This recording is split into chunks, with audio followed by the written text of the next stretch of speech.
mi maldad.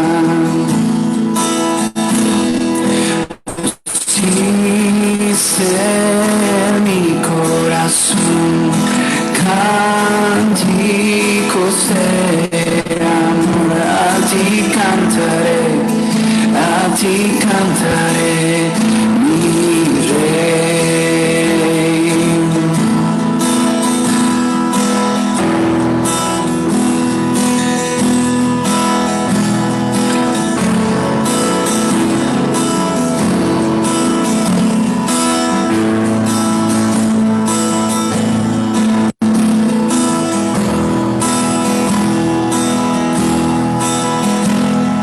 Cuán grande es tu amor que olvidaste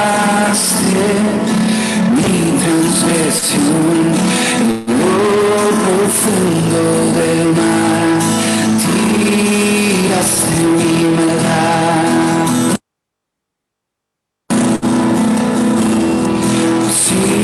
Pusiste en mi corazón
Muy buenas, queridos amigos de Teología Paulina.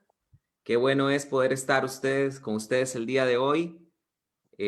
Vamos a tener un programa muy interesante.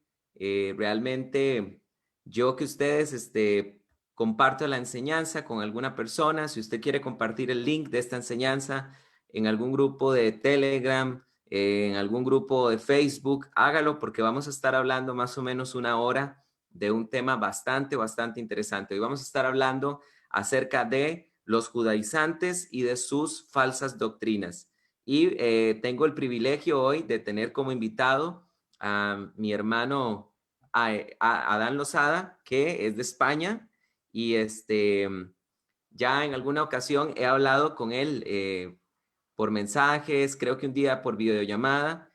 Sin embargo, hoy tenemos la dicha de poder compartir él y yo en vivo en Teología Paulina, así que espero que no sea la última vez que vaya a aceptar una invitación de este canal. Adam, Amén. bienvenido a Teología Paulina, y ¿qué tal si tú te presentas y nos cuentas quién eres para que te conozca primero la comunidad de Teología Paulina antes de empezar el programa de hoy? Amén. Buenas noches aquí en España, buenas tardes por Costa Rica, que Dios os bendiga mucho.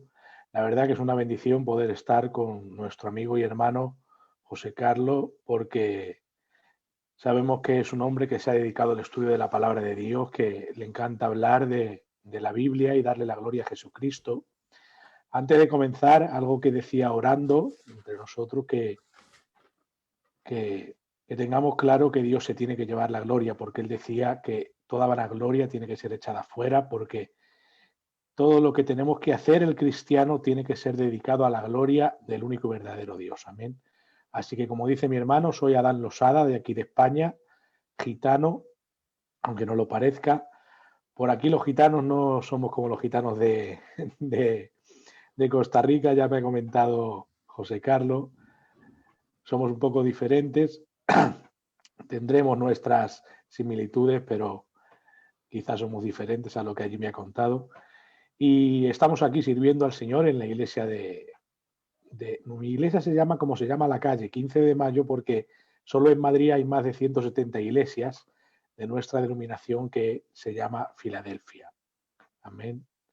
Así que la verdad que es una bendición poder estar aquí para poder hablar de la santa, justa, buena y perfecta y eterna ley de Dios junto a nuestro hermano, y como decía, para enseñar raíces hebreas sanas sin judaizar, como decía el eslogan del principio.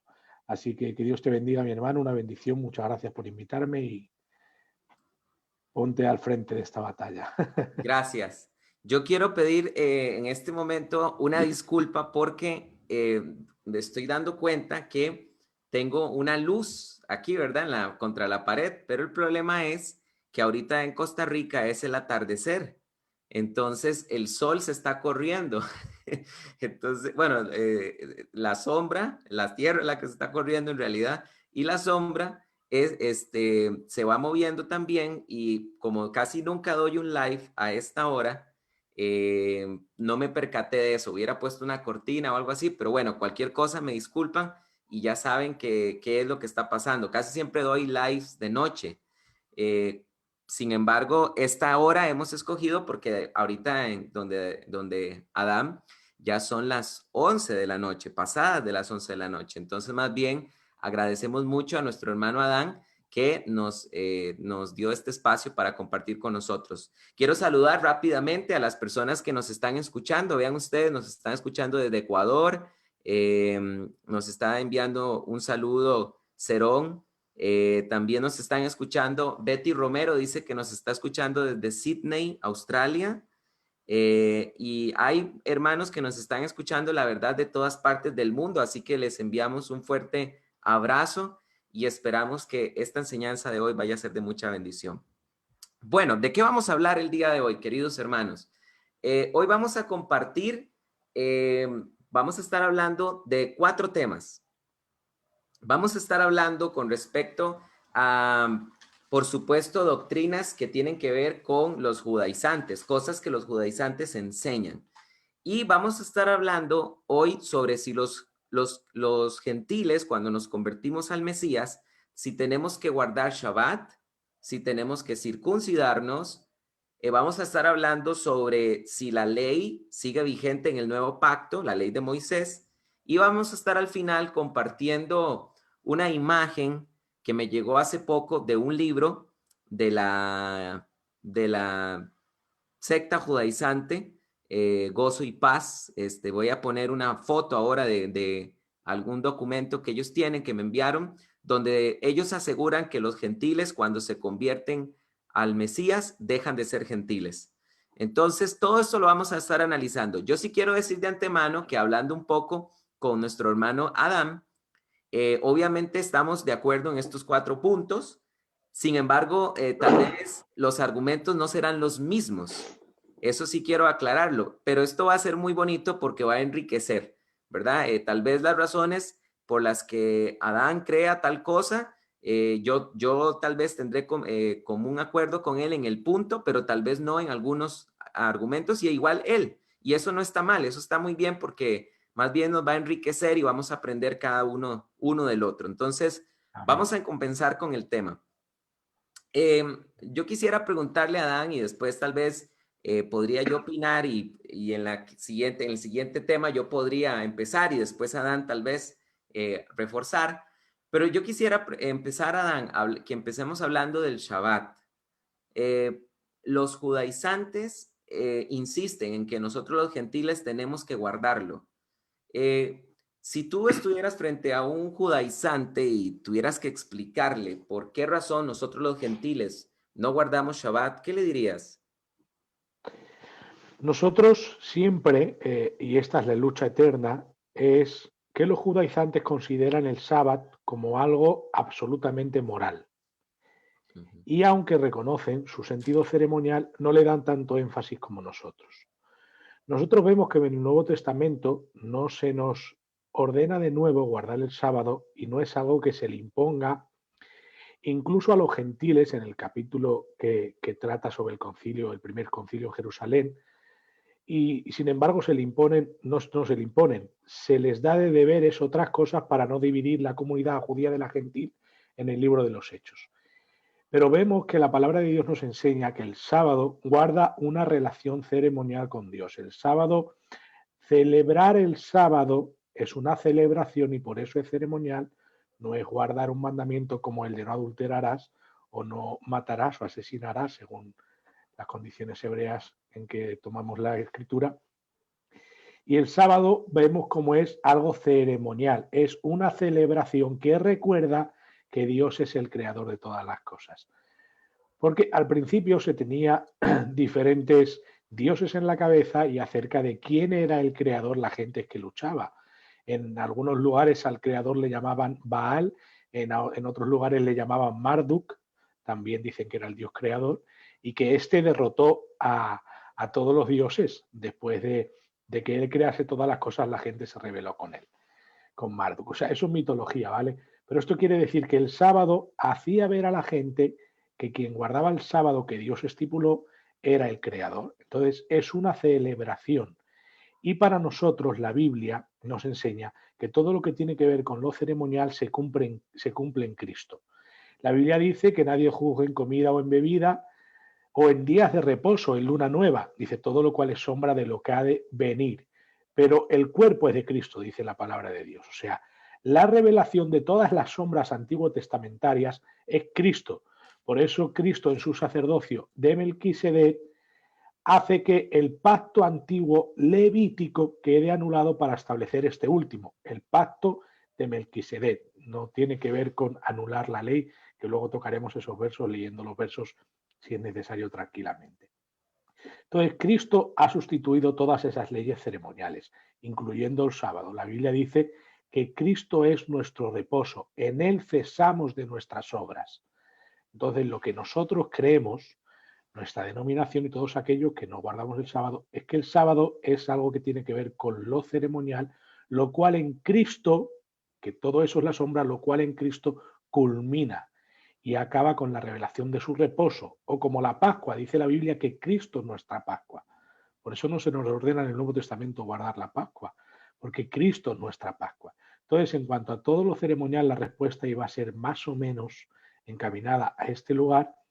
Y sinceramente, en este aspecto es difícil convencer a cualquiera que diga que tenemos que guardar el sábado, pero si viésemos esas divisiones de la ley de moral, civil y ceremonial, de las cuales José Carlos tiene otra manera de verlo, pero que es semejante a la mía, aunque diferentes divisiones. Pero si viésemos esas divisiones en la ley, nos daríamos cuenta de qué leyes han sido abolidas o qué leyes han sido obsoletas según el Nuevo Testamento. porque luego quiero ir a lo de la ley abolida, que lo vamos a hablar, José Carlos, por los versos que dicen que la ley fue abolida, la ley expresada en mandamientos, en Colosenses, por ejemplo, o en Primera de Corintios dice para que no pusiesen la mira en aquello que debía de ser abolido. Y la gente abroga la ley por esos dos textos que no tienen nada que ver con abolir la ley. Entonces, si no hacemos esas divisiones de lo civil, que tiene que ver con la nación en que te encuentras, lo ceremonial, que tiene que ver con el culto que le rindes al Señor, y lo moral, pues quizá caeremos en muchas falacias acerca de la ley de Dios. Por esto lo que les debería de decir a ellos es que el sábado celebra que Dios es el creador, pero en el Nuevo Testamento no se nos reitera ese mandamiento. Sin embargo, se nos habla de los otros 9. ¿Qué les hubiese costado decir guardar el sábado? Les hubiese costado mucho, no les costaba nada, ¿verdad? No nos lo reiteraron porque era ceremonial y en el libro de los Hebreos nos dice que nuestro reposo es Cristo y que en Colosenses nos dice Pablo que nadie nos juzgue en comida o en bebida, en lunas nuevas y en días de reposo, todo lo cual es sombra de lo que ha de venir, pero el cuerpo es de Cristo. Quiere decir, en Cristo han culminado todas las sombras. Al igual que en los sacrificios son sombras y tipos de lo que iba a hacer Cristo, y en Cristo terminaron, como enseña el capítulo 10 de los Hebreos. Así que más o menos esto es lo que le diría del sábado a cualquiera que dijese que había que guardarlo, no como un ataque, y no como quien quiera guardarlo hace mal en guardarlo, pero jamás enseñaríamos que el sábado justificaría ni ninguno de los mandamientos delante de Dios, pues creemos por la justificación por fe. Si alguien quiere guardarlo, gloria a Dios por ello. Si alguien comprende que es algo ceremonial y en Cristo se cumple, gloria a Dios por ello también. Sí, en eso sí que quisiera tal vez resaltar lo último que estás diciendo de que nosotros no vemos que una persona si quiere guardar Shabbat, que lo guarde siempre, como Pablo también enseñó que el que lo hace es para Dios. Si uno guarda Shabbat, lo hace para Dios, y si otra persona lo hace, guarda todos los días de la semana, es para Dios. Yo mismo que he tenido relación con judíos, verdaderos judíos, no convertidos al Mesías, y que he tratado de estar con ellos y hablarles del Señor y evangelizarles, yo mismo en mi trato con ellos he guardado Shabbat con ellos algún momento. En esto no hay ningún problema. El problema es enseñar que esto es un deber de los gentiles al convertirnos y que pecamos o traicionamos a Dios cuando no lo hacemos, porque el argumento judaizante es muy típico, ¿verdad? Empiezan con, agarran palabras de Jesús cuando él dijo, el que ama mis mandamientos, y entonces lo que están insinuando, ¿verdad? Es que a esos mandamientos son el Shabbat, incluye el Shabbat, y que si realmente amas a Jesús, tienes que guardar Shabbat. Ese es el argumento judaizante. Sin embargo, como lo dijo bien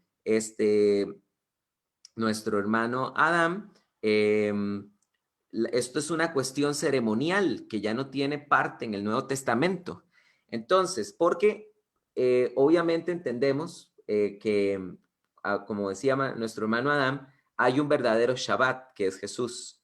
De hecho, en la Biblia encontramos en Hebreos capítulo 4, 3 Shabbats, que el primero es el del día del reposo. Luego se menciona que la nación de Israel tendrá otro Shabbat al entrar a la tierra de Canaán, y luego David, escribiendo en los Salmos, habla de que aún Israel no ha encontrado el reposo. Y este reposo es el que Pablo, o el autor de Hebreos, nos enseña, de que se cumple en Cristo Jesús. Ahora, ¿qué le diría yo a un judaizante si necesito explicarle por qué no tenemos que guardar Shabbat? Yo he venido insistiendo desde hace tiempo en plantear 5 puntos exegéticos que me parecen importantes tener en cuenta cuando tratamos temas judaizantes. Y quiero mencionarlos rápidamente. Yo creo que si nosotros aprendemos a usar estos 5 principios exegéticos, vamos a darnos cuenta de que es muy fácil desmontar las doctrinas judaizantes, porque es que las doctrinas judaizantes son un montón ahora, ¿verdad? Cada vez van creciendo, y ahora no digas Jesús porque eso es decir caballo, ¿verdad? No digas Dios porque eso es decir Zeus, ¿verdad? Y tanta tontera que se les ocurre. Entonces, sería desgastante crear un contraargumento para cada herejía que dicen. Entonces, yo creo que si aprendemos a dominar estos 5 principios exegéticos que voy a mencionar, el asunto se hace muy sencillo. Bueno, número 1, nosotros tenemos que recordar que como primer punto exegético, que los gentiles convertidos al Mesías aparecen hasta Hechos capítulo número 10, cuando Pedro por primera vez le predica a los gentiles.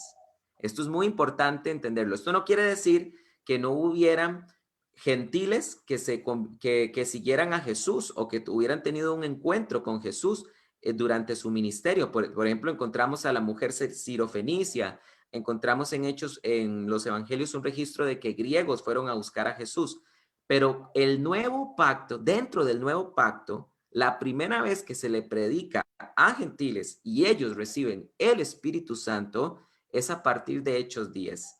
¿Qué estoy queriendo decir con esto? No aparecen los gentiles convertidos al Mesías en el Antiguo Testamento.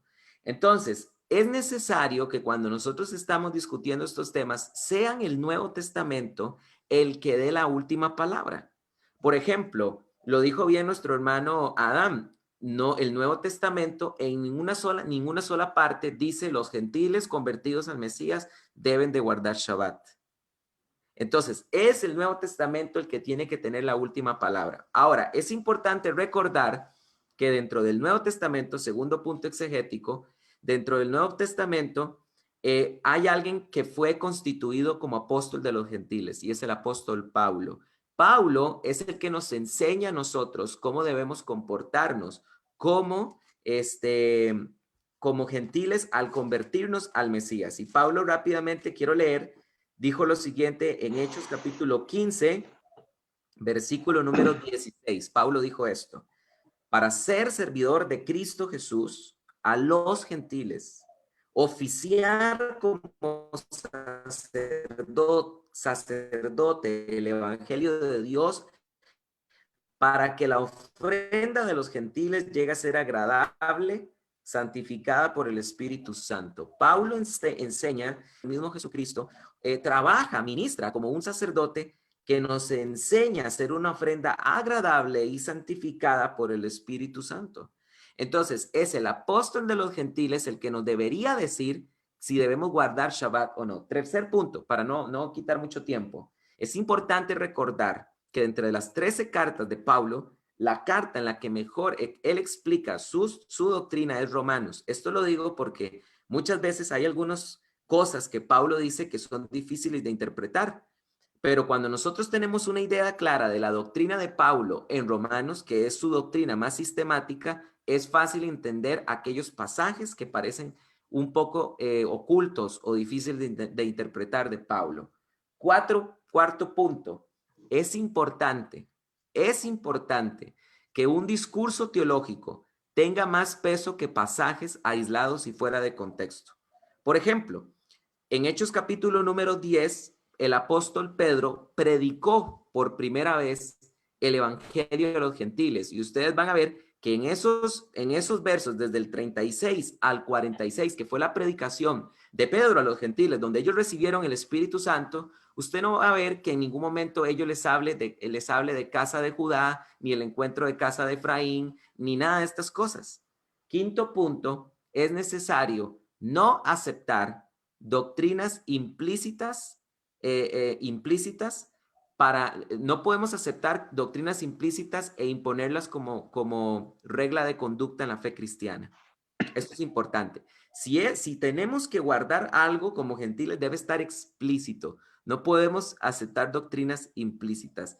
Y basado en estos 5 argumentos, cierro con lo siguiente. Pablo enseñó en Romanos, estoy siendo franco con los 5 puntos que he puesto. Pablo enseñó en Romanos que los gentiles, Romanos capítulo 1, estuvieron en un tiempo de ignorancia.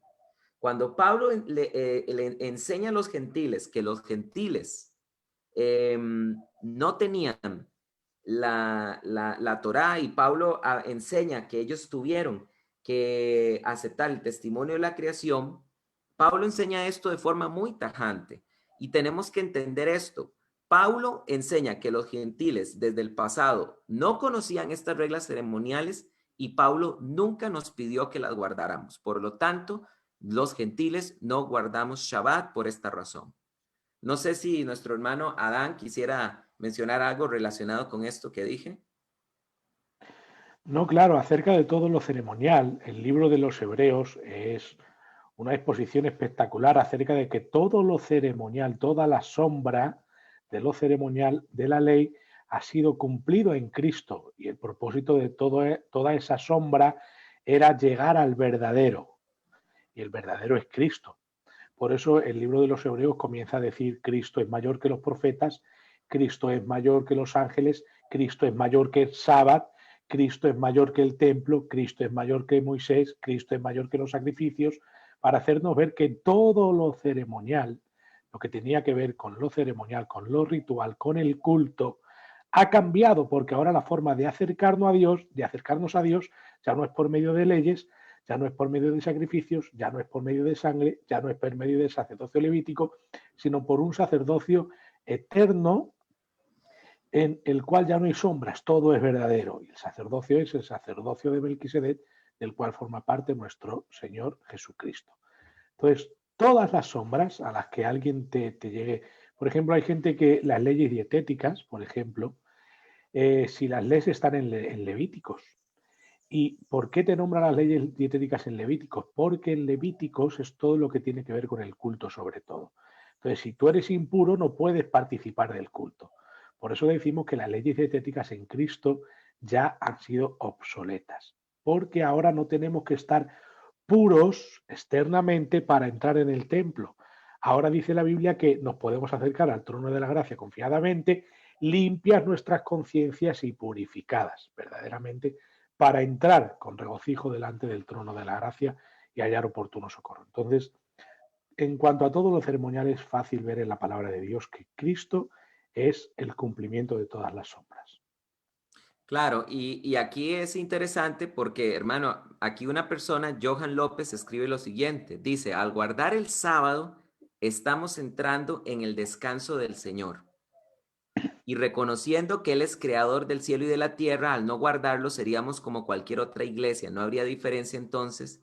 ¿Cuál es el verdadero pueblo de Dios? Bueno, este argumento, no sé qué piensa nuestro hermano Adán, pero yo lo considero absurdo, con todo el respeto, porque ¿cómo vamos a, por guardar un día ceremonial, entrar al verdadero descanso de Dios? Entonces ya Cristo no es el verdadero descanso, porque eso es Claro, lo que ese está es el asunto. diciendo. Al guardar el Nosotros, sábado, escribe él, no estamos entrando en el descanso del Señor. Al guardar el sábado, el Shabbat, estamos entrando en el descanso del Señor. No es cierto. Es lo que acaba de decir nuestro hermano Adán. Es Jesús el verdadero descanso. claro, ese es el tema. Claro, es no haber comprendido, sobre todo ese capítulo 4 de Hebreos, que habla del sábado, habla del descanso por entrar en la tierra prometida y dice, si ese sábado fuese el eterno, no diría por otro día de reposo, dice el autor de Hebreos. Y al decir al otro día, ha establecido otro día en que descansaremos. ¿Y cuál es nuestro reposo? Cristo, lo dice. Así que no hace falta hacer una exégesis de especialistas. Si es que habla de los sábados que estaban destinados al pueblo de Israel ceremonialmente y dice, estableció otro día. ¿Cuál es otro día? Cristo es el otro día sábado. Es Él Amén. nuestro reposo. Entonces, ¿cuál es el verdadero pueblo de Dios? Aquel que sirve a Cristo hoy día. Los demás Claro. son incrédulos. Y el verdadero pueblo de Dios, hermano Adán, es el que pone a Cristo en el centro. Porque Claro, si vos escuchás los judaizantes, mira, yo he escuchado judaizantes montones y estudios de judaizantes montones, porque los escucho para después ver que, ¿verdad?, enseñar en teología paulina cómo no caer en estas herejías que ellos enseñan. Pero yo nunca he escuchado un estudio de un judaizante, un estudio serio que dedique unas semanas para hablar de que Jesús es nuestro verdadero descanso. Todo lo contrario, siempre los encuentro hablando de la insistencia de enseñarle al pueblo que guardemos un día en específico. Pero ¿por qué no hablan de que el verdadero descanso es el Señor Jesús? ¿Verdad? Esto habla mucho del espíritu que se mueve en cada quien. porque siempre el que es de Cristo, dice la Biblia en Romanos, tiene el Espíritu de Cristo, y el que tiene el Espíritu de Cristo siempre pondrá a Cristo en el centro. Siempre su doctrina será cristocéntrica. Amén. Claro, sin darnos cuenta, quienes comentan en verdad nos están dando la razón. Porque dice, cuando dice un día no se refiere al domingo, sino en hebreos, no se refiere a otro día como Cristo, sino un reposo eterno. Leamos detenidamente. El reposo eterno es Cristo, justamente eso es lo que los lectores del libro de los Hebreos quieren ignorar. El eje principal del todo el libro de los Hebreos es ver cómo todo lo ceremonial en Cristo se acaba, en Cristo termina, en Cristo tiene su fin. Y hay gente que dice ahí, entonces la ley no la guardamos. No, es justo eso lo que Amén. vamos a Y hablar. es importante. Claro, amén. Pero es muy importante, hermano. Tal vez a mí me gustaría leer rápidamente esta porción de Hebreos. Voy a leerla para que la gente vea que lo que estamos diciendo es bíblico. Porque Pablo dice así, el autor de Hebreos dice así, en Hebreos 4.1, temamos por tanto nosotros. Estoy leyendo Hebreos 4.1. No sea que permaneciendo aún la promesa de entrar en su reposo, algunos de vosotros parezca no haberlo alcanzado. Porque así como a ellos, también a nosotros se nos ha anunciado la buena noticia, pero no les benefició la palabra de la predicación por no ir acompañada de la fe en los que lo oyeron. Pero los que hemos creído, entramos en el reposo. Esto, entramos en el reposo. Los que hemos creído, entramos en el reposo. Es Jesús. Entramos en el reposo. Como se ha dicho, como juré en mi ira, no entrarán en mi reposo, aunque sus obras fueron acabadas desde la fundación del mundo. Porque así dijo en algún lugar respecto al séptimo día, y reposó Dios de todas sus obras en el séptimo día. Esto está hablando específicamente de Génesis 2, del 1 al 4. Y otra vez, en este lugar, no entrarán en mi reposo. Por tanto, puesto que falta que algunos entren en él, y los que antes oyeron la buena noticia no entraron a causa de su obediencia, de nuevo fija un día, hoy, diciendo por medio de David, después de tanto tiempo como queda dicho antes, hoy, si oís su voz, no endurezcáis vuestros corazones. Porque si Josué los hubiera hecho reposar, no hablaría después de estas cosas acerca de otro día. Queda, por tanto, un reposo sabático para el pueblo de Dios, porque él que entró en su reposo, también él reposó de sus obras como Dios de las suyas. Queda más que claro que no estamos diciendo que el nuevo reposo es el domingo. El nuevo reposo es Jesús. Claro, claro, Es eso increíble, ¿verdad? Los sin hermanos que duda. no entienden estas cosas.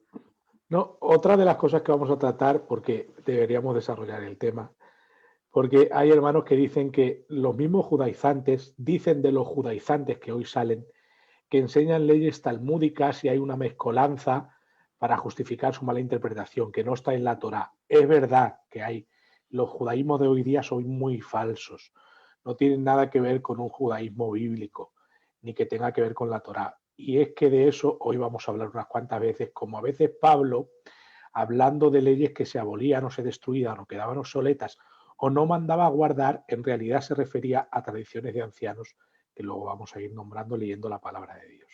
Amén. Ya vamos a terminar entonces por ahora con el tema del Shabbat, pero a manera de resumen podríamos decir, haciendo una recopilación de los argumentos que has dado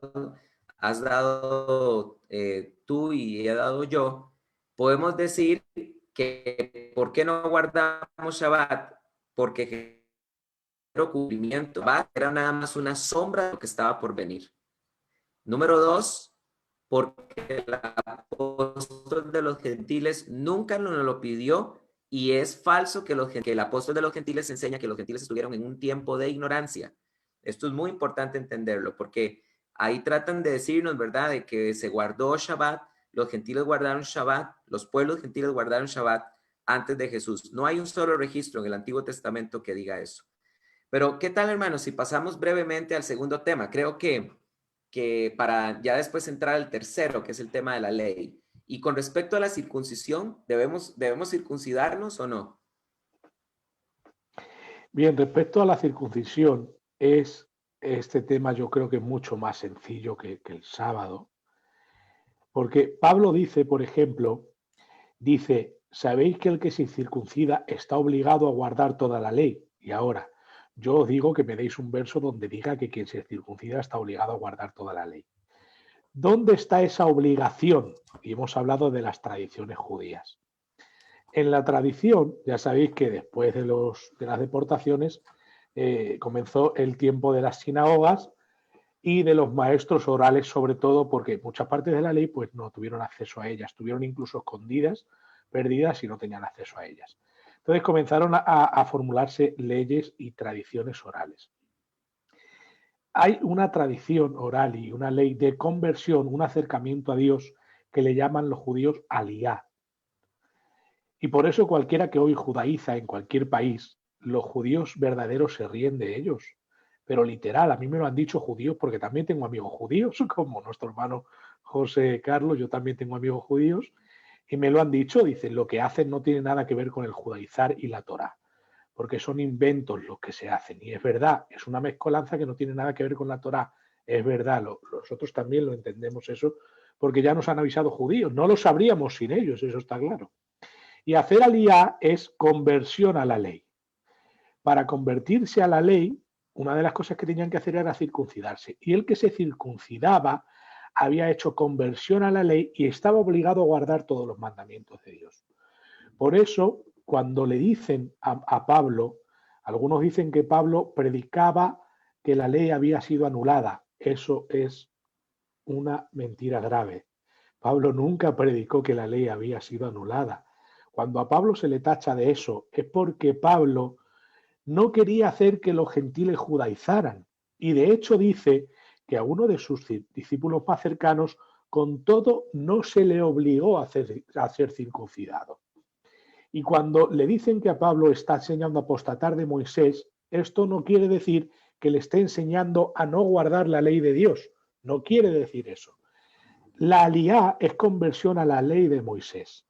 Y eso para ellos es ponerse el yugo. Mira, veréis que en la palabra de Dios a veces de la ley habla como un yugo, pero otras veces habla de la ley como un deleite, lo dice la palabra de Dios, y como algo que no es gravoso. Primera de Juan 5:3 dice, pues el amor de Dios es este, guardar los mandamientos y sus mandamientos no son gravosos, no son una carga. Entonces, cuando Pablo les dice, queréis ponerle una carga que vosotros ni vuestros padres habéis podido llevar, se refiere a la conversión aliyá, aquella que obliga a cumplir cada mandamiento y precepto de la ley y cada tradición oral que incluía eso en todos los que se circuncidaban. Al no querer hacer división de los gentiles en la iglesia y los judíos, les dijeron, os aconsejamos que no vayáis a comer sangre, ahogado, sacrificado a los ídolos y que no hagáis fornicación. ¿Por qué? Porque los griegos tenían muchos tipos de fornicaciones en sus cultos rituales a sus dioses. Entonces, esto es evidente que es un consejo, dice, si esto guardáis bien iríais. Pero me quedo con el rollo de que le dice, con el asunto de que les dice, queréis imponerle una carga que ni vosotros ni vuestros padres habéis podido llevar. Pero David dice que la ley no es una carga, que es libertad. Lo dice la Biblia, no lo decimos nosotros, lo dicen los salmos. La ley es libertad, que guardar los mandamientos de Dios no son gravosos. Entonces, ¿a qué se refieren con carga y yugo? A hacer aliyá, conversión a la ley. Y el hacer conversión a la ley es querer ser justificado por la ley y las tradiciones orales. Y es contra todo eso que Pablo y Jesús lucha constantemente. Pablo dice, yo antes de venir a Cristo era más celoso de las tradiciones de mi padre que todos, pero sepáis que el que se circuncida está obligado a guardar toda la ley. Y la Biblia dice que la justificación no es por ninguna obra de ley, es por guardar los mandamientos de Dios con fe en Cristo Jesús. Y sin fe, las obras de la ley no te pueden justificar. Y esto lo deja claro en Romanos y en Gálatas. La circuncisión nueva, o la tipología, o el simbolismo de la circuncisión, dice Colosenses que es el bautismo. Y este es quizá uno de los versos que quisiera dar porque no quiero tomarme mucho tiempo. ¿Vale? En Colosenses hay un verso preciosísimo que dice que nuestra circuncisión en Cristo es el bautismo. Mira, Colosenses 2:11. En él también fuisteis circuncidados, con circuncisión no hecha a mano, al echar de vosotros el cuerpo pecaminoso carnal en la circuncisión de Cristo. ¿Cuál es la circuncisión de Cristo? Sepultados con él en el bautismo, en el cual fuisteis también resucitados con él, mediante la fe en el poder de Dios que le levantó de los muertos. Y a vosotros, estando muertos en pecados y en la incircuncisión de vuestra carne, os dio vida juntamente con él, perdonándoos todos los pecados. O sea que ya no necesitamos la circuncisión ni nada que tenga que ver con esas tradiciones judaicas para ser justificados, sino la fe en Dios que le levantó de los muertos, en la resurrección de Cristo. La circuncisión de Cristo ahora es la tipología del bautismo. Punto, no hay más. Ya no hay circuncisión en el Nuevo Testamento. Y cuando dice que el que se circuncida está obligado a guardar toda la ley y cualquiera que viole la ley está bajo maldición, es porque se somete a la ley para medio de justificación.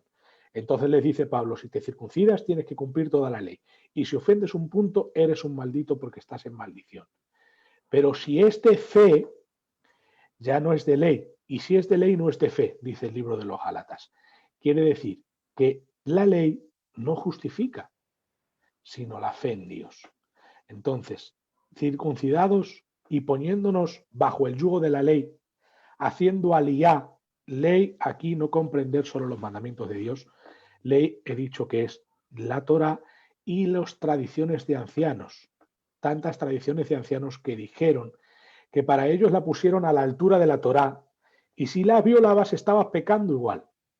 Por eso Jesús, cuando les hablan del sábado a Jesús les está diciendo, bien invalidáis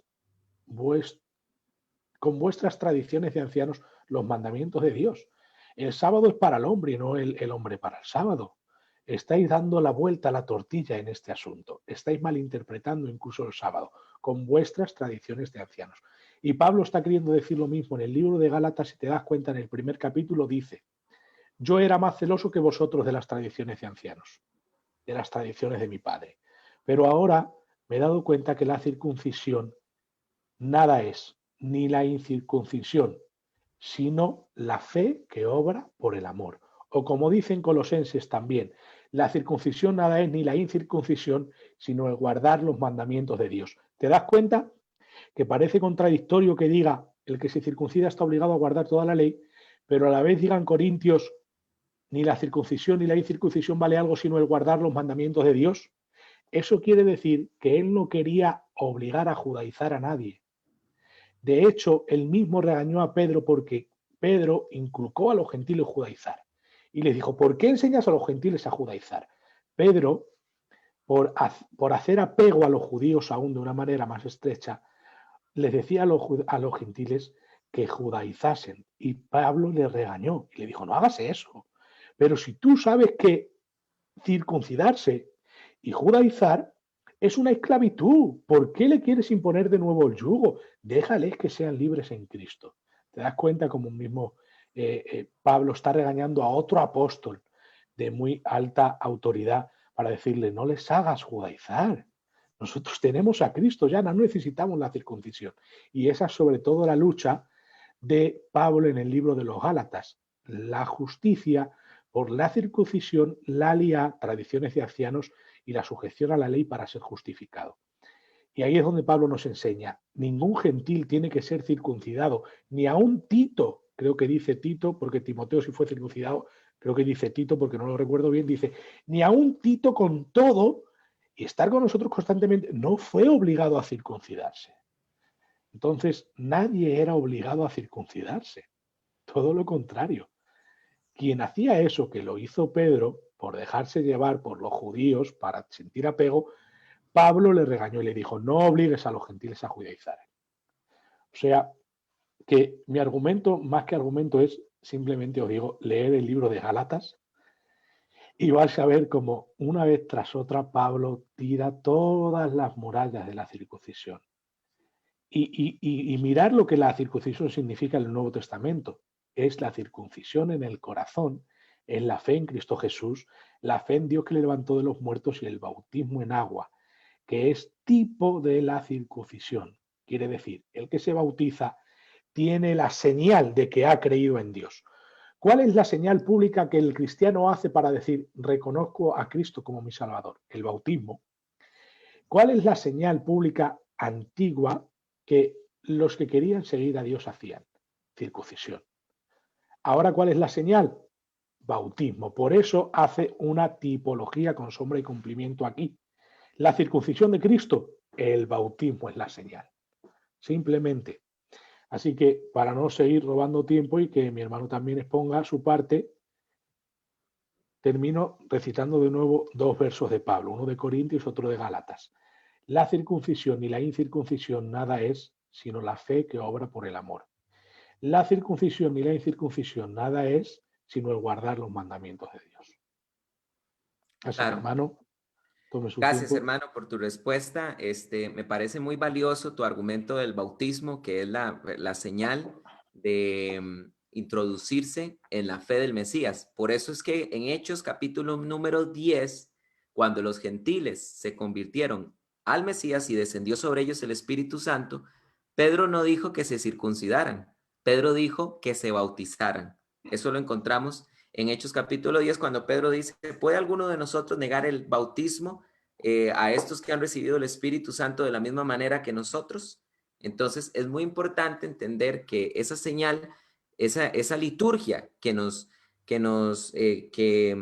hacemos en la fe cristiana de añadirnos al Mesías es el bautismo y no la circuncisión. Yo quisiera añadir, para no redondar en algunos temas que mencionó el hermano, es que aún en el Antiguo Testamento está bien claro que los gentiles no deben circuncidarse porque era un tema entre Dios y la nación de Israel exclusivamente. Esto pasa porque ¿dónde aparece la circuncisión? El pacto de la circuncisión en en Génesis capítulo número 17. Lee Génesis capítulo número 17 y vas a encontrar el pacto de la circuncisión y con quién fue. Por ejemplo, dice la Biblia así en Génesis 17, 9. Y dijo además Elohim a Abraham, y tú guardarás mi pacto y tu descendencia después de ti en sus generaciones. Aquí hay que hacer una pregunta. ¿Cuál pacto? ¿De cuál pacto está hablando? Del pacto que se menciona en el versículo 8, cuando dice, y te daré a ti, tu descendencia, después de ti, la tierra de tus peregrinaciones, toda la tierra de Canaán por posesión perpetua, y seré Elohim para ellos. En Hechos capítulo número 17, Dios está haciendo un pacto con Abraham y es, yo a ustedes les daré a ti y a tu descendencia, Abraham, la tierra de tus peregrinaciones, la tierra de Canaán, y yo seré vuestro Dios y vosotros seréis mi pueblo.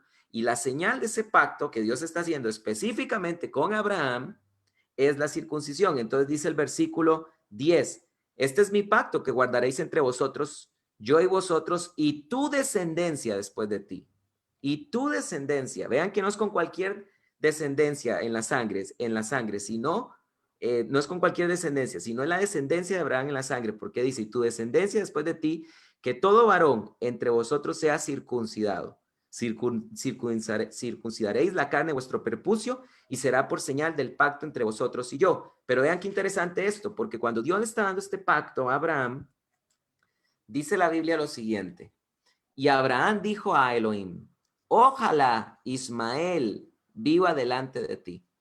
Pero dijo Elohim a Abraham, ciertamente Sara, tu mujer, te dará a luz un hijo y llamará su nombre Isaac, y estableceré mi pacto con él y su descendencia después de él. El pacto no era con Ismael, el pacto era con Isaac. Entonces, son los descendientes de Abraham en Isaac con los que Dios hizo este pacto de la circuncisión, no con los otros hijos de Abraham, con los hijos de Cetura o Ismael. Inclusive alguno podría decir, bueno, pero es que si leemos el versículo número 26, Abraham se circuncidó junto con Ismael, ¿sí? Porque Ismael estaba viviendo dentro de la tienda de Abraham. Pero ya después de eso, los descendientes de Ismael no estaban obligados a circuncidarse. Y aquí es donde respondemos uno de los mensajes que vimos, que estaba viendo en el chat, que pusieron algunas personas. ¿Por qué Pablo estuvo de acuerdo que Tito fuera circuncidado, Timoteo se circuncidara, y por qué Pablo no estuvo de acuerdo que Tito se circuncidara? Muy simple, porque Timoteo era hijo de madre judía y como descendiente de Abraham en Isaac, estaba cumpliendo simplemente con ese pacto. ¿Cuál pacto? En el que Dios les juraba que ellos iban a ser su pueblo y les daba la tierra de Canaán. Pero Pablo no estuvo de acuerdo con que circuncidaran a Tito, porque ya lo explicó bien nuestro hermano Adán, sería que cayeran en una esclavitud, porque hubieran tenido que estar también obligados a guardar toda la ley y todas las tradiciones que involucraban la ley. Entonces, solamente quiero aclarar eso. En la Biblia encontramos en el Nuevo Testamento este ejemplo. Timoteo se circuncida porque él es judío mesiánico. Tito no, Tito era un gentil y por lo tanto no estaba obligado. Y nosotros los gentiles no tenemos por qué circuncidarnos porque ya tenemos la verdadera circuncisión y es a Cristo en nuestro corazón. Él es el que circuncida el prepucio de nuestro corazón y esto es lo que importa en Cristo, la circuncisión del corazón. Amén. Bien, pasemos, hermano, porque nos quedan 10 minutos. Pasemos a hablar un poco de la ley. Yo quisiera que tú nos mencionaras cuál es el papel de la ley en el nuevo pacto, mi hermano Adán. ¿Qué puedes decir tú? A ver, lo primero que tenemos que decir es que algunos enseñan que Cristo abolió la ley. Y a mí me hace gracia esto porque es Cristo mismo en Mateo 5:17 que dice que la ley, que Él no ha venido a abrogar la ley, sino a darle el verdadero sentido. Podemos leer en otras versiones.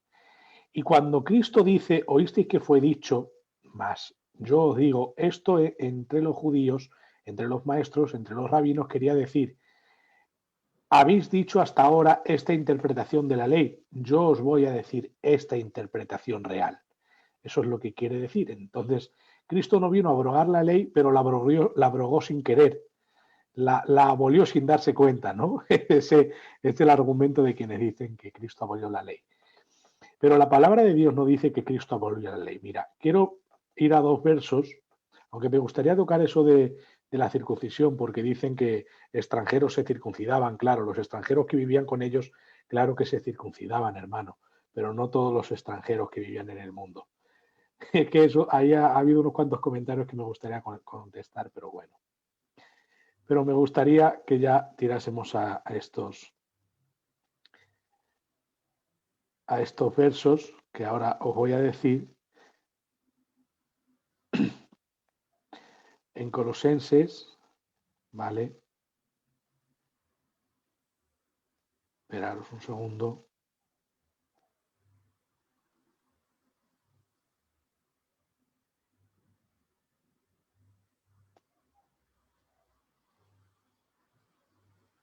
Hay un verso que ellos utilizan para decir que la ley ha sido abolida. Y me parece una muy mala exégesis del verso y sobre todo evadiendo de nuevo las tradiciones de ancianos. Dice Efesios, capítulo 2, versos 14 al 16. Con eso vale. Dice, porque Él es nuestra paz, que de ambos pueblos hizo uno, derribando la pared intermedia de separación. Esa pared intermedia históricamente existía. Había una pared intermedia en Israel que separaba los israelitas religiosos y los israelitas no religiosos, o sea, los que guardaban la religión judaica y los que no. Porque el tono de judío tiene que estar en la Biblia relacionado, está relacionado en la Biblia con la religión judaica, el guardar la Torá y las tradiciones. Por eso algunos dicen, pero Abraham no era judío cuando se circuncidó. Claro que no. Pero de Abraham vino Judá y de Judá se tomó el nombre de lo que representa la religión en Israel. Entonces, esa es una de las cosas. Ya he contestado un comentario sin querer queriendo, como Cristo aboliendo la ley sin querer, ¿verdad? Pero mira esto, la pared intermedia existía verdaderamente, José Carlos, que separaba los judíos religiosos de los judíos no religiosos, o los israelitas religiosos de los no religiosos. Y ahora, Esto dicen que Cristo abolió la ley por este verso, aboliendo en su carne las enemistades, la ley de los mandamientos expresados en ordenanzas. No dice escritas en la Torá, no dice eso. La ley de los mandamientos expresados en ordenanzas, para crear en sí mismo de los dos un solo y nuevo hombre, haciendo la paz y mediante la cruz reconciliar con Dios a ambos en un solo cuerpo, matando en ella las enemistades. A ver, tú si no eras religioso en Israel, eras un enemigo de la religión de Israel, ¿vale? Y cuando dice que abolió en su carne las enemistades, la ley de los mandamientos expresados en ordenanzas es porque había principalmente tres leyes para hacerse judío religioso, judaizante, que era bautizarse en una pila de 500 litros, circuncidarse y raparse la cabeza. Esas tres leyes que hacían que hubiese una pared que separaba a ambos pueblos, pueblo religioso, pueblo pagano, esas leyes fueron abolidas en Cristo. Y de ambos pueblos, ya sean judíos, israelitas, chinos, negros, estadounidenses, da igual, hizo un solo pueblo, el cuerpo de Cristo, la iglesia. Entonces, cuando dice aquí que abolió en su carne las enemistades, la ley de los mandamientos expresados en ordenanzas, se refiere a mandamientos expresados, leyes orales, tradiciones, en especial tres tradiciones. La tradición de circuncidarse, de raparse la cabeza y de bautizarse para pertenecer al pueblo religioso de Dios, para judaizar. Entonces, este verso no está diciendo que la ley fue abolida, sino que había mandamientos para judaizar y formar un solo pueblo, aparte del pueblo pagano, un pueblo religioso, y pasar esa pared intermedia de separación por esos mandamientos expresados, tradiciones de los judíos. Pero eso no está en la Biblia. Y entonces Cristo abolió en su carne esa enemistad y dijo, en Cristo todos somos uno. Eso es lo que quiere decir Efesios capítulo 2. Hay otro verso acerca de Moisés que también quiero que veamos, porque este verso también lo utilizan para decir que la ley ha sido abolida. Tenemos que leer unos cuantos versos más, pero ahora los explico. Dice 2 Corintios 3:9 en adelante. Porque si el ministerio de condenación fue con gloria, mucho más abundará en gloria el ministerio de justificación. Porque aún lo que fue glorioso no es glorioso en este respecto, en comparación con la gloria más eminente. Claro que creemos que la gracia tiene más eminencia y más gloria que la ley. Porque si lo que perece tuvo gloria, mucho más glorioso será lo que permanece. Y esto es el pacto. Así que teniendo tal esperanza usamos de mucha franqueza y no como Moisés, que ponía un velo sobre su rostro para que los hijos de Israel no fijaran la vista en el fin de aquello que había de ser abolido. No dice que la ley iba a ser abolida. Dice que el rostro de Moisés había sido iluminado por la gloria de Dios y cuando bajó al campamento se puso un velo para que no viesen que ese brillo iba a desaparecer. No podemos recortar esa palabra abolido y aplicársela a la ley, porque hay una regla de hermenéutica que es el contexto mediato, que es interpretar una palabra y atribuírsela al contexto más próximo. El contexto más próximo está en el mismo verso. El rostro de Moisés se había sido iluminado por la gloria de Dios y eso iba a desvanecer y Moisés puso un velo para que no pusiesen su vida en aquello que haya de ser abolido. Y no está hablando de la ley, está hablando de Moisés. Y este brillo lo compara al brillo del antiguo pacto, pero no quiere decir que el antiguo pacto sea abolido. Pone de ejemplo el brillo de Moisés que iba a ser destruido. Y al fin lo fue, claro que sí. Pero no dice que la ley fuese abolida. Eso se llama eisegesis, introducir una idea en el verso que no existe. Y dicho esto, de que estos dos versos que utilizan para ser abolidos no tienen nada que ver con abolir la ley, la palabra de Dios nos dice que Él no vino a abolir la ley ni a destruirla, sino a darle el verdadero sentido. Primera de Juan capítulo 5 y verso 3 dice que el amar a Dios es guardar sus mandamientos y sus mandamientos no son gravosos. En Corintios Pablo nos dice la circuncisión y la circuncisión nada es sino el guardar los mandamientos de Dios. La palabra de Dios nos dice que en el amor se resume la ley. Claro que sí, nosotros también estamos de acuerdo, porque los primeros mandamientos, 1, 2, 3 y 4, en este caso 1, 2, 3 y 3, porque el sábado ya hemos dicho que es ceremonial, pero si lo quieren meter, métanlo, no pasa nada. Esos mandamientos son mandamientos que tienen que ver con un amor horizontal. Si tú amas a Dios, no tendrás dioses ajenos, no te harás imágenes, no te inclinarás a ellas para adorarlas y no tendrás a otro Dios como el Creador con el sábado. ¿Recuerdan? Porque el sábado simboliza que Dios es el Creador. Y si amas al prójimo, los otros 6 mandamientos, no vas a adulterar, no vas a matar, no vas a robar, no vas a codiciar la mujer de tu prójimo, vas a honrar a tu padre y a tu madre, claro que sí. Por eso el amor resume la ley, pero no quiere decir que el amor sustituya la ley de Dios.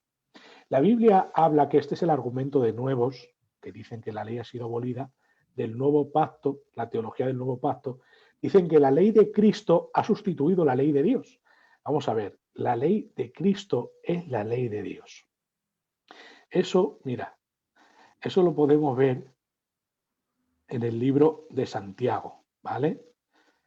Vamos al libro de Santiago para que veáis, mira, dice la Biblia, porque el que se considera a sí mismo y se va y luego se olvida, Santiago capítulo 1 versos 24 y 25. Y luego se olvida cómo era, dice, porque él se considera a sí mismo, está hablando de la palabra de Dios, cuando alguno la oye, veamos el verso 23 mejor. Porque si alguno es oidor de la palabra, pero no hacedor de ella, y esto está hablando de la ley, de la escritura, pero no es hacedor de ella, este es semejante al hombre que considera en un espejo su rostro natural, porque él se considera a sí mismo y se va, y luego olvida cómo era. Mas el que mira atentamente en la perfecta ley, la de la libertad, y persevera en ella, no siendo oidor olvidadizo, sino hacedor de la obra, este será bienaventurado en lo que hace. Ahora, vamos a seguir mirando lo que él dice respecto a la ley de la libertad. ¿Qué es para él la ley de la libertad y a qué está relacionada? Santiago, capítulo 2, versos 8 en adelante. Mira lo que es la ley de la libertad para él y con qué está relacionada. Si en verdad cumplís la ley real, que es la ley de la libertad, que ahora lo vamos a ver. ¿Cuál es la ley real? Conforme a la escritura, no a un libro que te puedas encontrar por ahí.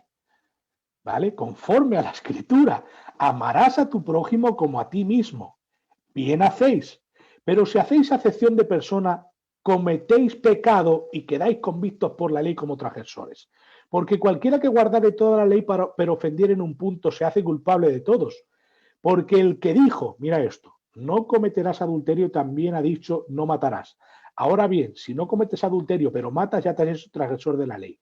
Así hablad y así haced como los que habéis de ser juzgados por la ley de la libertad. ¿Qué es la ley de la libertad? Es la ley real.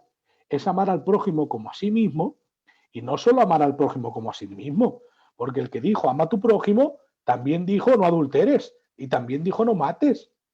Entonces, si violas cualquier mandamiento, estás siendo convicto por la ley. ¿Qué quiere decir? Eres un pecador, ¿verdad? Entonces, ¿qué es la ley de la libertad? ¿Qué es la ley de la libertad? ¿Cuál es la ley real? La ley de Dios. Santiago nos lo deja muy claro. La ley de Dios tiene que ver con aquello que Dios dijo que llevemos a cabo. Esa es la ley de la libertad. Esa es la ley verdadera. La ley de la libertad. Y Santiago capítulo 4, verso 1, hermanos, no murmuréis los unos de los otros. El que murmura del hermano y juzga a su hermano, murmura de la ley y juzga de la ley. Pero si tú juzgas a la ley, no eres hacedor de la ley, sino juez. Uno solo es el dador de la ley, que puede salvar y perder, pero tú quién eres para que juzgue a otro. Quiere decir que para él observar la ley, por eso, mira, muchos, por ejemplo, Lutero dijo que Santiago era el libro de paja. ¿Habéis escuchado eso? O sea, Lutero en su Biblia alemana no incluyó el libro de Santiago. Y muchos hoy día dicen que el libro de Santiago es un libro que pertenece al Antiguo Testamento. porque no les gusta ver estas verdades que Santiago está diciendo, tienes que guardar la ley, y si ofendes en un punto, ofendes en todos. Si no adulteras, pero no armas al prójimo, estás violando la ley. Eso es lo que te está diciendo. Ahora, hay un verso que me encanta. Hay mucho más argumento, José Carlos, pero ya solo voy a dar este verso y ya está, porque es que esto de la ley es interminable, sobre todo en el Nuevo Testamento. Dice la Biblia, todo aquel que comete pecado infringe también la ley, pues el pecado es infracción de la ley. ¿Vale? Ahora, Romanos capítulo 6 dice, porque el pecado no se enseñoreará de vosotros, pues no estéis bajo la ley, sino bajo la gracia. Ahora, por lo que significa pecado, leamos el siguiente verso, Romanos capítulo 6, verso 15. ¿Qué pues? ¿Vamos a transgredir la ley porque no estamos bajo la ley, sino bajo la gracia? En ninguna manera. Lo único que he hecho ha sido traducir pecado por transgresión de la ley, para que entendamos el verso. ¿Qué pues? ¿Vamos a transgredir la ley porque no estamos bajo la ley, sino bajo la gracia? En ninguna manera. ¿Cómo va a decir el Nuevo Testamento que podemos violar la ley? Por ninguna parte. La Biblia nos enseña que amar a Dios es guardar la ley de Dios, la cual es eterna, buena, justa, perfecta e inamovible. Y esa es la ley que guardaremos hoy y siempre, la ley de Dios. En el milenio guardaremos la ley de Dios, de Sion saldrá la ley. Y una última cosa y ya te dejo porque si no se nos va a hacer tarde. El nuevo pacto. Algunos dicen, estamos en el nuevo pacto y no necesitamos la ley. Bien, cada vez que pregunto qué es el nuevo pacto para aquellos que se dan golpes de pecho del nuevo pacto, siempre saltan por cosas que no tienen que ver con el nuevo pacto. Y yo les digo, pero bueno, leer lo que la Biblia dice que es el nuevo pacto. ¿Y qué dice la Biblia que es el nuevo pacto? A mí me impresiona cada vez que pregunto qué es el nuevo pacto y estos no saben decirme qué es el nuevo pacto. Lo importante es qué dice la Biblia acerca de qué es el nuevo pacto. Dice, he aquí vienen días, dice Jehová, en los cuales haré nuevo pacto con la casa de Israel y con la casa de Judá. Jeremías 31, 31 en adelante. No como el pacto que hice con sus padres el día que tomé su mano para sacarlos de la tierra de Egipto, porque ellos invalidaron mi pacto, el pacto de la ley, aunque fui yo un marido para ellos, dice Jehová. Pero este es el pacto que haré con la casa de Israel después de aquellos días, dice Jehová. Escuche esto, este es el nuevo pacto, ¿vale? Porque hay gente que dice, ya no estamos bajo el pacto de la ley. Claro que no estamos bajo el pacto de la ley. ¿Estamos en el nuevo pacto? Claro que sí. Pero a ver, ¿el nuevo pacto qué es? Daré mi ley en su mente y la escribiré en su corazón, y yo seré a ellos por Dios y ellos me serán por pueblo, y no enseñará más ninguno a su prójimo ni ninguno a su hermano diciendo, conoce a Jehová, porque todos me conocerán, desde el más pequeño de ellos hasta el más grande, dice Jehová, porque perdonaré la maldad de ellos y no me acordaré más de su pecado. Entonces, el nuevo pacto es la ley escrita en nuestros corazones y el perdón de nuestros pecados. Pero el nuevo pacto no es estar exentos de ley. Todo lo contrario, es tener la ley en el corazón. Por el Espíritu Santo que está en nosotros, por su amor derramado por el Espíritu Santo en nuestros corazones, cumplimos la ley de Dios. Obedecemos los mandatos de Dios, no como una carga ni como un yugo, sino como un deleite, porque este es el amor a Dios, el guardar sus mandamientos, y sus mandamientos no son gravosos, no son una carga, son un deleite. David decía, hazme guardar tus mandamientos y seré libre, porque la verdadera libertad, la ley de la libertad, es guardar los mandamientos de Dios, no como yugo ni esclavitud, sino como deleite de amor. Y por eso es que nosotros seguimos la regla moral del amor de Dios en toda la Biblia, que es andar rectamente delante de Él conforme a lo que Él ha dicho. Punto. Y no me quiero extender más porque ya nos hemos pasado, lo siento, pero hay muchísimo más que hablar acerca de este tema. Me he quedado muy corto y nos vamos a quedar cortos con todo lo que digamos, José Carlos, porque aquí sí es que hay Biblia por todos lados para saber que la ley no ha sido borrada, ha sido cambiada de lugar. En vez de en tablas, ahora está en tu corazón. Simplemente. Bueno, yo quisiera, para aportar con respecto a este tema de si la ley, cuál es el papel de la ley en el nuevo pacto y tal vez a manera de cierre, yo quisiera decir que concuerdo con mi hermano Adán de que Jesús no abrogó la ley, sino que yo quisiera decir que Cristo no abrogó la ley, Y aquí voy a mencionar dos conceptos. Por supuesto que Cristo no abrogó la ley, porque si la ley hubiera quedado abrogada, entonces no se nos pediría guardar mandamientos como no robar, no matar. Fue subrogar y derogar la fe, la ley. Y aquí es donde quiero explicar qué quiere decir esto. ¿Qué es esto de subrogar y derogar? Abrogar, cuando Cristo dijo, yo en Mateo 5 y 7, yo no vine a abrogar la ley, sino a cumplirla, se está refiriendo a abrogar, se refiere a cancelar y dejar inútil una ley. Cristo no hizo eso. Cristo lo que hizo fue subrogar y derogar, que es diferente. ¿Y qué significa eso? Subrogar y derogar es lo siguiente. Derogar es modificar leyes parcialmente. Entonces, ¿a qué me refiero esto? Por ejemplo, todo el sistema litúrgico para obtener el perdón y todo el sistema litúrgico para purificarse ya no aplica en el nuevo pacto, porque ahora es Cristo el que nos ha santificado, el que nos ha justificado, el que nos ha reconciliado y el que nos ha lavado. Y cuando se refiere a derogar, se refiere a el concepto de derogar, se refiere a sustituir una persona o algo por otra. En este caso, Pablo nos enseña en Gálatas que la ley, antes de la llegada de Cristo, la ley era el tutor, pero ahora el tutor es Cristo. Eso es subrogar. Entonces, por supuesto que Cristo, cuando Cristo dice que Él vino a abrogar, que Él no vino a abrogar la ley, sino a cumplirla, nosotros decimos amén y amén y amén. Lo que sí tenemos que entender es que en el nuevo pacto hay cosas que quedan derogadas, que es decir, modificadas, como vuelvo a mencionar, cómo se obtiene el perdón. Ya tú no tienes que ofrecer como lo ordenaba la ley levítica, un cabrito o un toro para el perdón de pecados. Ahora es en Cristo Jesús que hemos obtenido el lavamiento de nuestros pecados. Lo vemos. Y cuando se refiere a subrogar, ahora en quien nosotros tenemos que tener la mirada es en Cristo. Ahora no es la ley escrita, como lo decía nuestro hermano Adán, no es la ley escrita la que nos enseña a agradar a Dios. Ahora es el Espíritu Santo que vive dentro de nosotros el que nos está enseñando los mandamientos reales de Dios, que son los que están, por supuesto, en su palabra. Esto es muy importante porque ese pasaje que mencionó el hermano Adam de Ezequiel capítulo número 36 dice, os pondré a mi espíritu a vivir dentro de vosotros y andaréis en mis mandamientos y en mis preceptos.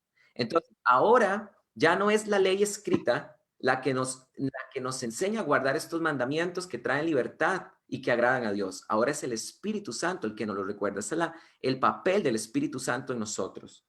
Y yo quisiera decir que cuando nosotros decimos, ¿qué fue entonces lo que hay que entender? Que la ley es 7 cosas, y con esto quiero despedirme, porque yo le dije al hermano Adán que yo creía que la ley es 7 cosas, y me gustaría mencionar 6 hoy. Vean, cuando la Biblia habla de la ley, uno de los significados que significa la ley en la Biblia es simplemente el Pentateuco. Por ejemplo, cuando nosotros leemos en Mateo capítulo 24, dijo, porque era necesario que se cumpliera todo lo escrito de parte de mí en la ley, es decir, el Pentateuco, para que lo entendamos de esta manera, los profetas y los salmos. ¿Cristo anuló el Pentateuco? No. Otro significado que tiene la palabra ley en la Biblia es todo el Antiguo Testamento, es toda la Tanaj. Por ejemplo, cuando nosotros leemos en Romanos capítulo, para que nosotros nos entiendan rápidamente, cuando nosotros, esto es para que los judaizantes nos entiendan, nosotros hemos enseñado que nosotros lo que no debemos de guardar de la ley son los temas litúrgicos. Eso es lo que no debemos guardar porque son sombra de Cristo Jesús. Pero los judaizantes quieren decir que cuando nosotros decimos que no guardemos Shabbat, estamos enseñando a que ya no tiene validez la ley. Ese es un pensamiento errado, porque nunca hemos dicho que los mandamientos de Dios no haya que guardarlos. El no matarás, el no robarás, el no fornicarás. Nunca. Ahora, ¿qué sentido también tiene la ley en la Biblia? Por ejemplo, la ley también significa toda la Tanaj, porque cuando nosotros leemos Romanos capítulo número 3, Pablo, hablando de que todos están en pecado, tanto el griego como el judío, Pablo menciona en el verso 10, como está escrito, no hay justo ni aún uno. ¿Dónde está escrito eso? Eso está escrito en el Salmo 14, verso 1 y 3. Y después cuando Pablo, sigue citando Pablo en la escritura, después cita, su boca está llena de maldición y de amargura, veloces son sus pies para derramar sangre. Ahí también se está citando cuando dice en el versículo, y no conocieron camino de paz, y no hay temor delante de Dios y de sus ojos. Ahí se está citando Isaías capítulo 53 del 1 al 3. Y vean al final cómo dice Pablo en el 19, pero sabemos que cuanto la ley dice, ¿cómo acaba de llamar Pablo los salmos y Isaías? La ley.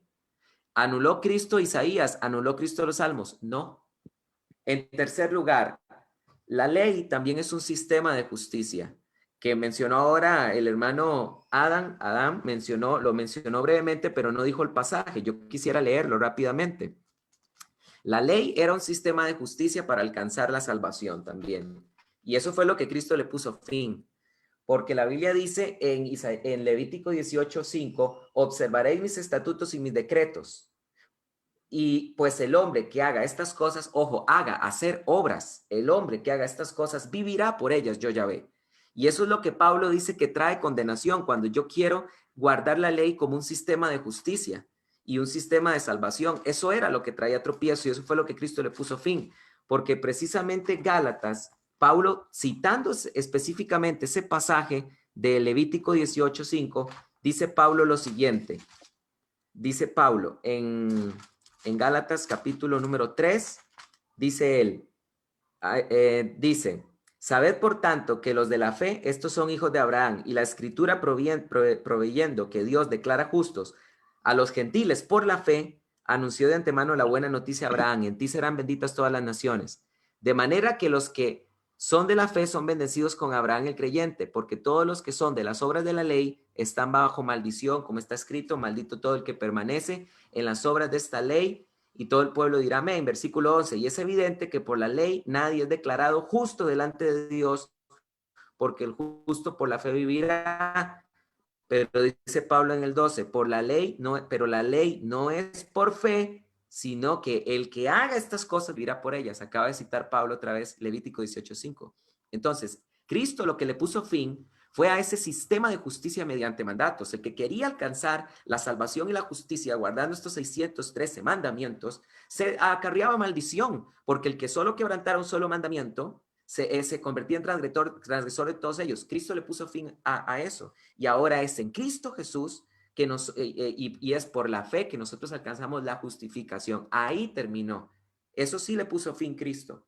¿Qué le puso fin Cristo también? Cristo le puso fin al código litúrgico. Cristo le puso fin a todas esas, todos esos cultos ceremoniales para obtener el perdón y para santificarse. Ahora es en Cristo Jesús que esto ha quedado derogado o subrogado.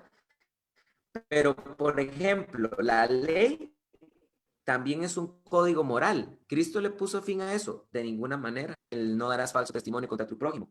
Y finalmente, en sexto lugar, la ley también es un sistema de historias para nuestro aprendizaje. Pablo dijo en Romanos capítulo número 15, dijo, porque lo que fue escrito en tiempos pasados, es decir, toda la Tanakh, es para nuestra enseñanza, para que por medio de la paciencia y la consolación de las escrituras tengamos esperanza. Le puso fin Cristo a todas las historias que hay en la Torá, es decir, en la Tanakh, que nos traen esperanza y nos consolación de ninguna manera.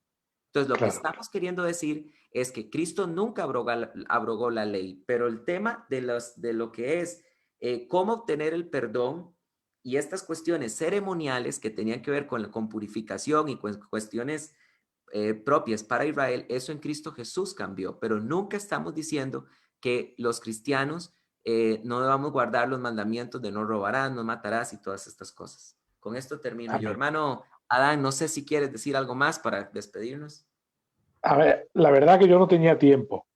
Como hemos concordado, tardan 1 hora y ya le hemos pasado por 20 minutos por tema de prudencia, pero yo es sin tiempo, ¿vale? Si quieres seguir en cualquier momento me da igual. Y lo que queremos decir es justamente eso. Hebreos capítulo 7, por ejemplo, cuando habla de que cambiado el sacerdocio es necesario cambiar la ley y el nuevo pacto se da por viejo y está pronto a desaparecer y establece el nuevo pacto, quita esto primero para establecer esto último, Romanos 7, 8, 9, 10, eso no habla de la ley moral. Por eso separamos ceremonial o ritual de la ley moral. Porque todo eso habla de la ley del sacerdocio levítico. El sacerdocio levítico se establecía mediante descendencia, el sacerdocio de Melquisedec es eterno porque no tiene padre ni madre ni descendencia alguna. Entonces, cuando dice es necesario cambiar el pacto, es el antiguo pacto, haz estas cosas y vivirás por ellas, o sacrifica estos animales para acercarte a Dios. Ahora no, en el nuevo pacto es a través de Cristo y sin sacrificios. Hay 50.000 cosas que explicar, pero estas son puntualizaciones que me gusta para apoyar lo que mi hermano ve en la escritura, y es que es una realidad como una casa, que Cristo sí terminó con todo lo ceremonial, cumpliéndolo en su carne. Dice, sacrificio y ofrenda no quisiste, más me preparaste cuerpo. Y dice que mediante la ofrenda de este cuerpo somos santificados de una vez y para siempre, no como el sacerdocio de Leví. El sacerdocio de Leví sustituía a los sacerdotes porque morían, en el sacerdocio de Melquisedec no, porque es eterno. En el sacerdocio de Leví cada año se hacían sacrificios porque no perfeccionaban a quienes a Dios se acercaban por medio de los sacrificios, pero el sacerdocio de Cristo es perpetuamente autor de salvación para todos por fe. Amén. Entonces, en cuanto a todos los rituales, eso es lo que pensamos, que ha sido cumplido en Cristo.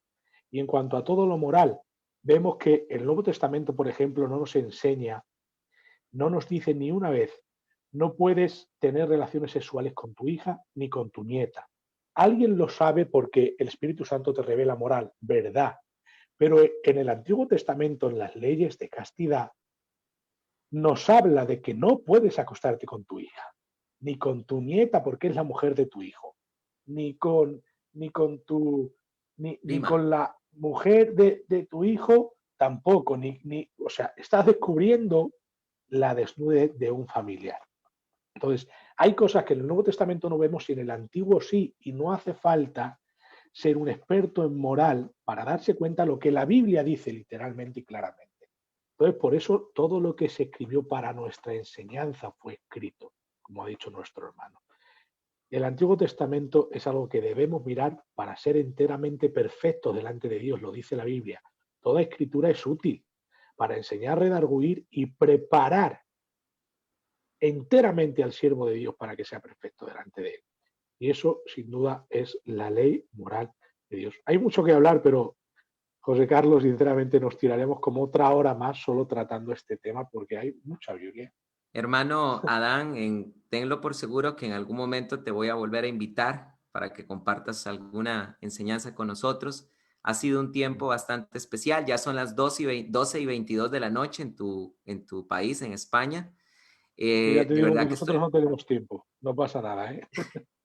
estoy muy agradecido con vos y con toda la comunidad que nos ha estado escuchando, que ha estado ahí fiel a la enseñanza. Les damos muchas gracias. Adam, ¿dónde pueden las personas, tienes alguna página donde las personas pueden escuchar tus enseñanzas? Sí, la verdad que la comencé hace poco y tengo pocas. Se llama Interacción Bíblica con Adán Losada. Y en mi Interacción muro bíblica.